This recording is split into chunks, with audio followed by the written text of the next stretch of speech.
The day before my wedding, I walked into my own house and found my sister in my fiancé's arms. I was supposed to cry. I was supposed to beg. Instead, I smiled, because they had no idea who they were really dealing with. And that mistake, it cost them everything. If you've ever been betrayed by the people you loved most, stay with me, because this story is about to show you exactly what real karma looks like. Hit that like button right now, subscribe if you're new, and share this with someone who needs to see justice win today. Let's get into it. My name is Celeste, and for 29 years, I genuinely believed I was one of the lucky ones. I know how that sounds, but when I say lucky, I don't mean lucky in the careless way, the way people say it when they don't really mean it. I mean it in the deep, quiet, grateful kind of way, the kind that sits in your chest like warm light on a winter morning. I had a home that held generations of my family's love inside its walls. I had a business I had built from nothing but a secondhand drafting table and more stubbornness than sense. And I had two people who I was absolutely certain I could not live without. My fiancé, Rowan, and my sister, Vivienne. That was my whole world, those two people in that house. Rowan came into my life the way good things sometimes do, quietly, without announcement, when I wasn't even looking. We met at a client dinner 3 years before any of this happened. He was charming in that understated way that feels more real than the loud kind. He remembered details. He asked follow-up questions. He made me feel, for the first time in a long time, like someone was genuinely paying attention to me. Not my name, not my address, not what I had inherited, just me. By our second year together, I was certain. By our third, he proposed in the garden of the very mansion where I had grown up, under the oak tree my grandmother had planted the year she was married. I cried so hard I couldn't speak. I just nodded, over and over. And Vivienne, my sister, 2 years older, my whole childhood compressed into one complicated, beautiful person. She was standing at the garden gate when it happened. She had tears in her eyes too. She hugged me so tightly afterward that I laughed and told her she was cutting off my air. She laughed back and said, "We're good. Stay right here with me forever." I held on to that memory for a long time. Even now, some part of me still aches at the edges of it, because it was real to me. Every single second of it felt real. The dinners, the inside jokes, the late nights when Rowan would fall asleep on the sofa with his hand in mine, the mornings when Vivienne would show up unannounced with coffee and pastries and we'd sit in the sunroom for hours talking about nothing and everything. I loved them both so completely that it never once occurred to me to look for the cracks. And that was exactly what they were counting on. They knew me. They knew how much I trusted. They knew I led with my heart and not my suspicion. And somewhere along the way, I still don't know exactly when, they decided that my love was not something to protect. It was something to use. I remember the exact moment the warmth started leaving the room. Not dramatically, not all at once. Just slowly, the way heat leaves a house in winter when no one bothers to check the windows anymore. It started with small things. The kinds of things you notice but immediately talk yourself out of believing. Rowan's phone face down on the table. Always. A habit he had never had before. Late evenings that stretched into late nights with explanations that were just slightly too detailed. Too many names, too many locations, too much information for someone who had nothing to hide. And Vivienne, who used to call me twice a week without fail, suddenly becoming someone who only showed up in person, always unannounced, always with a reason that made perfect sense on the surface. I noticed. Of course I noticed. But I loved them. So I made excuses the way only a person who truly loves someone can, creatively, desperately, and completely against their own better judgment. My closest friend Odette saw it before I did. She sat across from me at lunch one afternoon, stirred her coffee for a long moment, and then looked at me with those careful eyes of hers and said, "Celeste, I need you to pay attention to what's right in front of you." I told her she was being paranoid. I told her Rowan was stressed with work and Vivienne was just being Vivienne. I smiled. I changed the subject. I went home that evening and cooked Rowan's favorite dinner and pretended the knot in my stomach was nothing. That knot never left. The night everything broke open was a Tuesday, ordinary, unremarkable, gray-skied Tuesday in November. I had left early from a venue walkthrough for the wedding because the florist had sent the wrong samples and I needed to get home to take the call. The house was quiet when I walked in. Too quiet, but the kind of quiet that isn't empty. The kind that means something is being kept still on purpose. I heard laughter from upstairs, soft, familiar, both of them. I stood at the bottom of the staircase for what felt like a very long time. My hand on the banister, my keys still in my other hand, the wedding venue folder tucked under my arm. And I walked up those stairs the way you walk towards something you already know is going to change you, slowly, because part of you understands that once you see it, you can never unsee it. I opened the bedroom door, and there they were, Rowan, Vivienne, together, in a way that removed every last shadow of doubt. The folder slipped from under my arm, the papers scattered across the floor, seating charts, flower arrangements, table settings for the wedding that was now, in that single moment, dead. Neither of them said my name, and something inside me, something gentle and warm and completely trusting, quietly closed its eyes for the very last time. I gave myself one night, just one. I sat on the floor of my grandmother's sunroom, the room she used to fill with potted gardenias and afternoon light and the quiet sound of her humming, and I let myself fall completely apart. I pulled my knees to my chest and I cried in that deep, airless way that doesn't make any sound. The kind of crying that lives below your throat. The kind that shakes your whole body but never quite makes it out into the open because the pain is simply too large for noise. I held the small jade ring my grandmother had slipped onto my finger the last morning of her life. She had looked at me with those clear, steady eyes of hers and said something I had carried with me for years, without fully understanding. Celeste, the most dangerous thing a woman can be is underestimated. Let them underestimate you, and then never, ever let them forget who you are.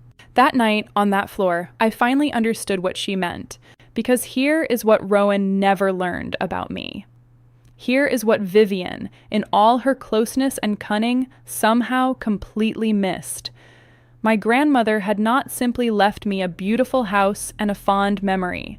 She had spent the last decade of her life quietly, methodically building a wall around everything she intended to pass down, an irrevocable trust structured so tightly that not even a marriage certificate could pierce it.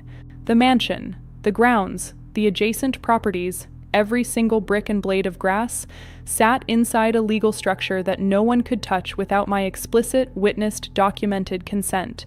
Rowan had been planning to marry into wealth that was never actually reachable. He had been standing at the edge of a vault he didn't have the combination to, smiling, charming, patient, waiting for a door that was never going to open. And my business, the interior design firm he had watched me build and quietly assumed would fold into our shared life after the wedding. That too was protected. At 24, on the quiet advice of my grandmother's attorney, Mr. Hadfield, I had placed it under a private holding company in my name alone. My income, my contracts, my client relationships, untouchable, legally invisible to any claim he could have made. I hadn't done any of it out of suspicion. I had done it because my grandmother had raised me to treat what I built with the same fierce care that she had treated everything she built. A woman who protects her own work, she used to say, never has to beg anyone for anything. Sitting in that sunroom, I pressed my grandmother's ring against my lips and I whispered a thank you into the quiet of that old, beautiful house.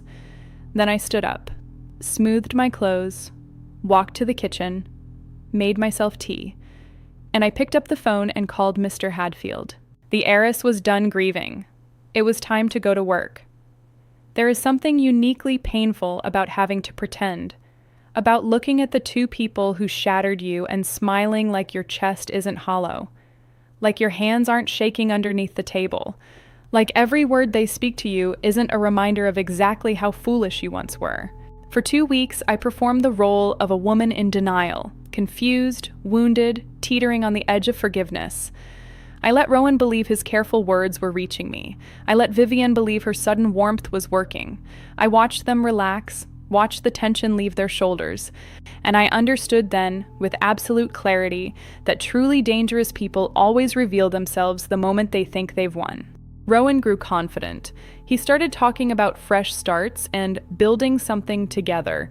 He mentioned gently and casually, almost as an afterthought, the way someone mentions something they've been rehearsing for weeks, that it might be a good idea to finally put his name on the property.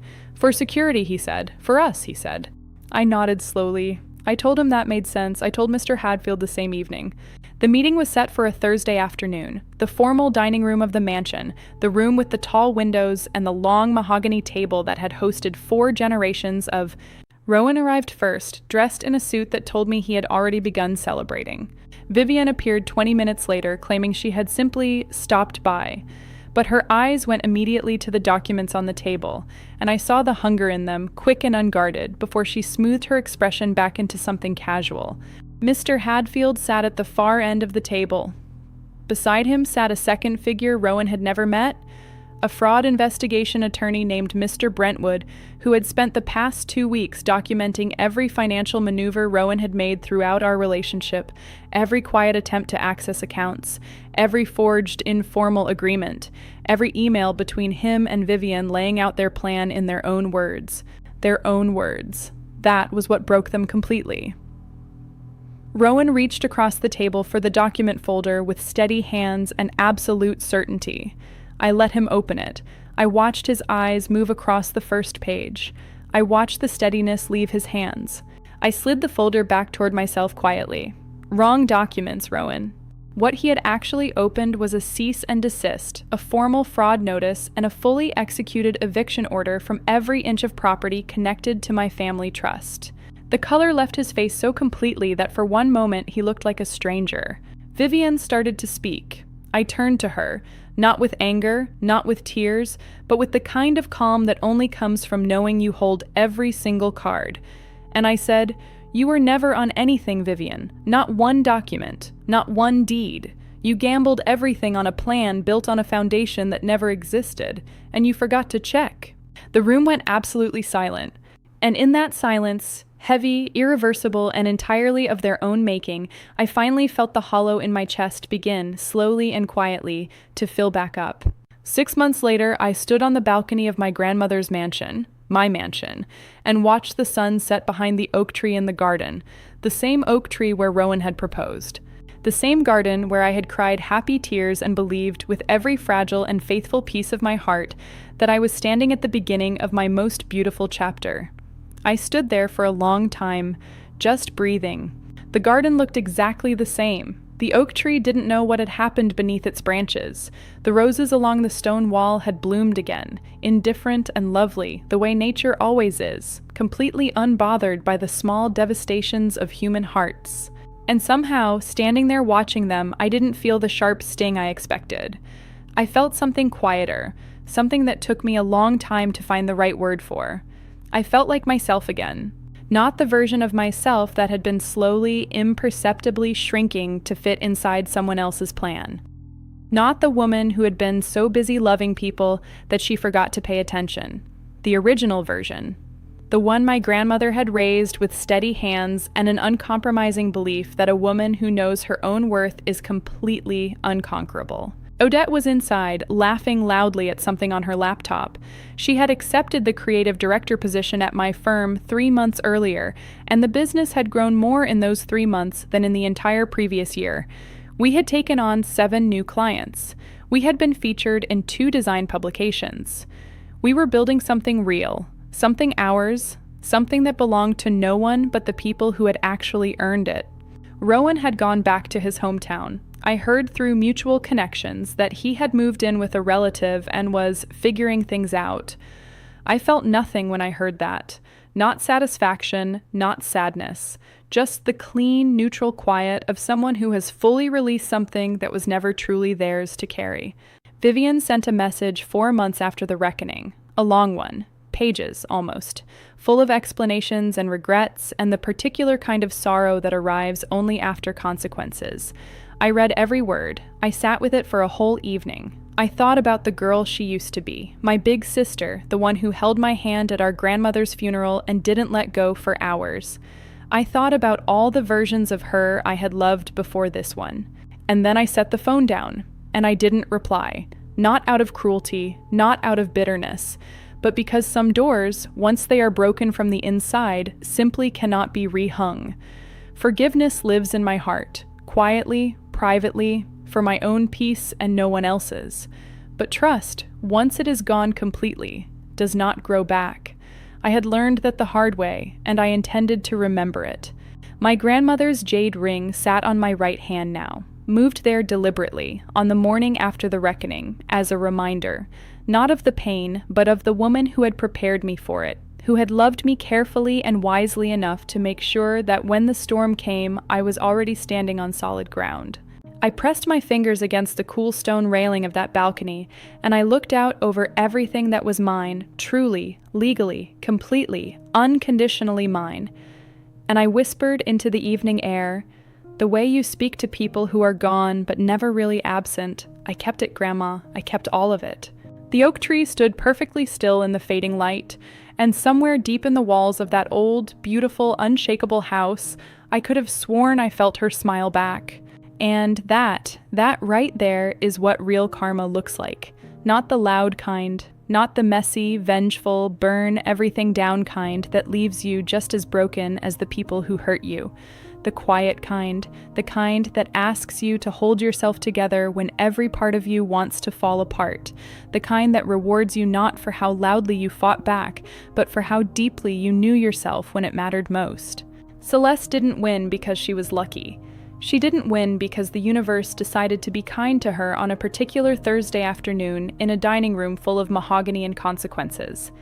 She won because her grandmother had looked at her with clear, loving, far-seeing eyes and said, "Protect what is yours." And she had listened, even when she was too young to understand why, even when it felt unnecessary, even when love made her want to believe that protection wasn't something she needed from the people sleeping under her own roof. She listened, and that made all the difference. I think about that a lot. How many of us are walking through our lives with our hands open, giving, trusting, loving without limits, while quietly, in the background, someone is calculating exactly how much we're worth to them. Not emotionally, not spiritually, literally. In numbers and deeds and documents and plans made in whispers behind closed doors. And I think about how the most powerful thing you can do, more powerful than anger, more powerful than revenge, more powerful than anything, is to simply know yourself so completely that no one can ever define you by what they tried to take. They can scheme, they can lie, they can smile at your face while plotting against you. But if you know who you are, if you have built your life on something real and solid and entirely your own, then everything they throw at you lands on a foundation they could never shake. That is what I want you to carry with you when you leave this video today. Not just the story, the lesson inside it. You are not naive for having loved someone completely. You are not foolish for having trusted. Those are not weaknesses. Those are the most human things about you. The fault was never in your love. The fault was entirely in their choice to betray it. And that choice, it belongs to them. Every consequence of it belongs to them too. Now, if this story moved you, if it sat somewhere in your chest and reminded you of something you've been through, or someone you know, or a version of yourself that you are still quietly rebuilding, please hit that like button right now. It takes 1 second and it tells me that these stories matter to you, and that means everything to me. If you are not subscribed yet, please do it right now, because this channel exists for exactly this. For the stories that don't get told loudly enough, for the people who were underestimated and came back standing, for every person who needed to hear just once that the ending can still be yours. And please share this video, send it to someone who is in the middle of their storm right now and needs to be reminded that storms always, always pass. Send it to the friend who is questioning herself. Send it to the person who is sitting on the floor of their grief tonight, wondering if they will ever feel like themselves again. Let them watch Celeste stand on that balcony.